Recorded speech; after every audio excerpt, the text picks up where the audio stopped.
ದೇವಿ ಶ್ರೀ ತುಳಜಾ ಭವಾನಿ ದೈವ ಮಾರ್ಗ. ನಮಸ್ತೆ ವೀಕ್ಷಕರೇ, ಇವತ್ತು ಒಂದು ಟ್ಯಾಟೂ ಅಂಗಡಿ ಪೂಜೆಗೆ ಹೋಗಿದ್ದೆ. ಸೊ ಅದ್ಭುತವಾಗಿ ವೆಲ್ಕಮ್ ಮಾಡಿಕೊಟ್ರು. ಸೊ ಹೀಗೆ ಮಾತಾಡ್ಕೊಂಡು ಅದ್ಭುತವಾಗಿ ಇಟ್ಕೊಂಡಿದ್ರು ಅಂಗಡಿ ಎಲ್ಲ. ಪಾಪ ನೀರು ಕೊಟ್ಟರು ಕುಡಿಯೋಕ್ಕೆ. ಕುಡಿದ ಮೇಲೆ ಅಚಾನಕ್ಕು ನಮ್ಮ ಕೈ ಮೇಲಿರೋ ಒಂದು ಟ್ಯಾಟೂನ ಅವ್ರು ನೋಡ್ತಾರೆ. ನೋಡಿದ ತಕ್ಷಣ ಯಾಕೆ ಹೀಗೆ ಮಾಡ್ತೀರಾ ಅಂತಾರೆ. ನಾನು ಈ ಟ್ಯಾಟೂ ಗೋಸ್ಟ್ ಹತ್ರ ಒಂದು ವಿಭಿನ್ನವಾಗಿ ಬಿಡಿಸ್ಕೋಬೇಕು ಅಂತ ಭಾಳ ದಿವಸದಿಂದ ಕನಸು ಕಟ್ಟಿರ್ತೀನಿ. ಸೊ ಅವರು ಸಿಕ್ಕಿರಲ್ಲ, ಒಂದು ಟ್ಯಾಟೂಲ್ಲಿ ಪೂಜೆ ಸಿಕ್ಕಾಗ ಮಾತುಕತೆ ಮಾಡಿದಾಗ ಅವ್ರನ್ನ ನಿಮಗೆ ಇದ್ರ ಬಗ್ಗೆ ಮಾಡಿಕೊಡ್ತೀನಿ, ಸರಿ ಮಾಡಿಬಿಡಿ, ನಾನು ಅದ್ಭುತವಾಗಿ ಬಿಡಿಸ್ಕೊಡ್ತೀನಿ ಅಂತ ಹೇಳ್ತಾರೆ. ಸೊ ಹಾಗೆ ಅವ್ರದ್ದು ನೋಡಿ ಕಾಲ ಮೇಲೆ ಈ ಥರ ಟ್ಯಾಟೂನ ಮಾಡಿಸ್ಕೊಂಡಿದ್ದಾರೆ. ಇದಕ್ಕೆ ಸುಮಾರು 5.5 ಲಕ್ಷ ಖರ್ಚಾಗಿದೆ. ಇಂಟರ್ನ್ಯಾಷನಲ್ ಅವಾರ್ಡ್ ಕೂಡ ಬಂದಿದೆ. ಅದ್ಭುತವಾದ ಟ್ಯಾಟೂ ಇವರು ಮಾಡ್ತಾರೆ.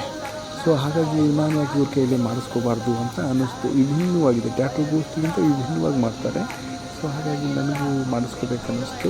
ತುಂಬ ಪ್ರೀತಿಯಿಂದ ನೋವಿಲ್ಲದೆ ಮಾಡಿಕೊಟ್ಟಿದ್ದಾರೆ. ಯಾವುದೇ ಒಂದು ಹಣವನ್ನು ಪಡೆದಿದ್ದೇನೆ.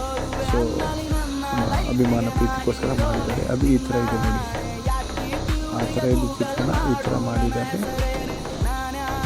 ಈ ಪ್ರಾಣಿ ಯಾವುದು ಅಂತ ನೀವು ಕಮೆಂಟ್ ಸೆಕ್ಷನಲ್ಲಿ ಹೇಳಿಬಿಡಿ. ಸೊ ಅದ್ಭುತವಾಗಿ ಮಾಡ್ತಾರೆ. ಇವರು ಪುತ್ತೂರಲ್ಲಿ KB ಕ್ರಾಸಲ್ಲಿರೋದು. ಬನ್ನಿ ಎಲ್ಲರೂ